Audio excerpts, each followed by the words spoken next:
कक्षा 8, विषय हिंदी, और किताब का नाम है भारत की खोज। तो उसका ये पाठ है नई समस्याएं, इसका हमने अध्ययन किया है। तो इसके महत्वपूर्ण बिंदुओं पर हम आपका ध्यान आकर्षित करना चाहते हैं, जिनको आप लिख भी लेंगे और याद भी कर लेंगे।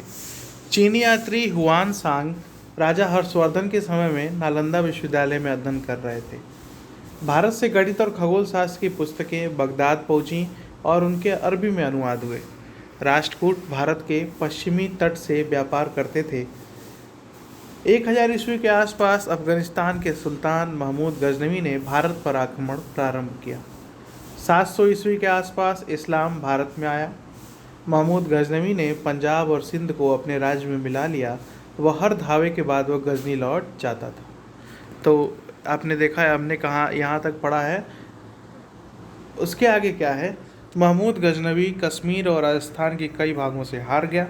कहाँ कहाँ जीता ये भी बताया गया, कहाँ हारा ये भी बताया गया। महमूद गजनवी की मृत्यु हो गई 1030 ईस्वी में, मतलब 1000 के आसपास वो आया था पहली बार, उसके बाद आक्रमण किया।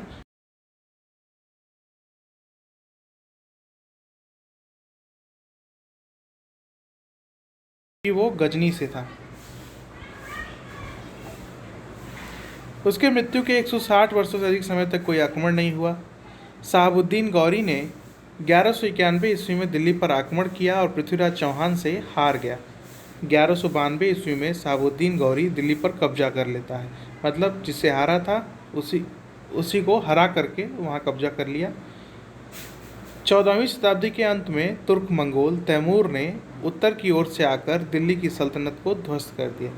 14वीं शताब्दी के अंत में, अर्थात 14वीं शताब्दी कोई शताब्दी कहते हैं, जैसे अगर हम 21वीं शताब्दी कह रहे हैं तो वो समय होगा 2001 से लेकर के और फिर वहाँ तक 2099 तक का। तो वही है कि ये भी 14वीं शताब्दी अर्थात 1375-1380 के बाद यह समय रहा होगा जिसमें ये आया होगा।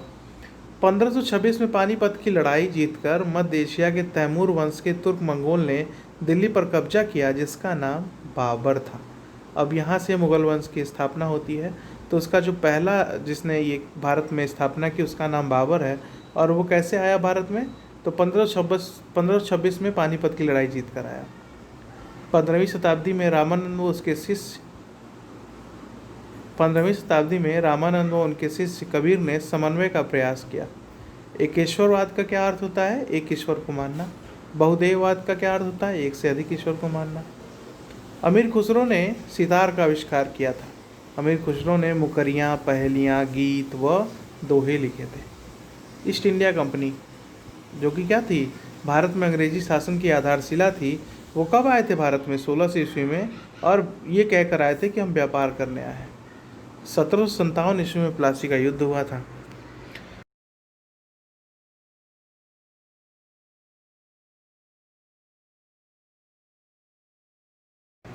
अकबर के प्रसिद्ध राजस्व मंत्री टोडरमल की नियुक्ति पहले शेर शाह ने ही की थी। मतलब जो अकबर का राजस्व मंत्री था उसकी नियुक्ति किसने की थी? शेर शाह ने।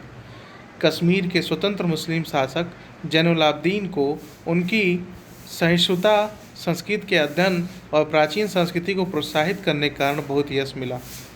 अकबर के साथ अनेक प्रतिभाशाली लोग थे, जिनमें फैजी, अबुल फजल, बिरबल, राजा मान सिंह, अब्दुल रहीम खान आदि शामिल थे। मलिक मोहम्मद जायसी ने पद्मावत नामक ग्रंथ लिखा था।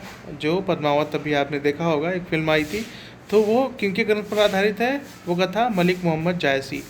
शिवाजी का जन्म 1627 ईस्वी में हुआ था और इनकी मृत्यु 1680 ईस्वी में हुई थी। मुगल शासक औरंगजेब की मृत्यु कब हुई थी? 1707 ईस्वी को। सन 1739 में ईरान के नादिर शाह ने दिल्ली पर आक्रमण किया और प्रसिद्ध तख्ते ताउस ले गया। राजा जय सिंह ने जयपुर नगर बसाया। जय सिंह ने जयपुर, दिल्ली, उज्जैन, मथुरा, बनारस में बड़ी बड़ी वैधशालाएँ बनाई। एडम स्मिथ ने सन 1776 में लिखी एडम स्मिथ द्वारा सन 1776 में लिखी पुस्तक का नाम द वेल्थ ऑफ नेशंस है। तो इनको आप लिख लेंगे। मुझे उम्मीद है कि अगर कहीं मैंने जल्दी पढ़ दिया होगा तो उसको रोक करके वहाँ पे लिख लेंगे। ये ज़रूरी प्रश्न है, इनको जानने से आपको फिर आपका अन्य विषयों का भी ज्ञान बढ़ेगा और इस पाठ को पढ़ने में भी रुचि बढ़ेगी। तो मैं चाहूँगा कि आप सभी नई समस्याएं पाठ के महत्वपूर्ण बिंदुओं को लिखें। धन्यवाद।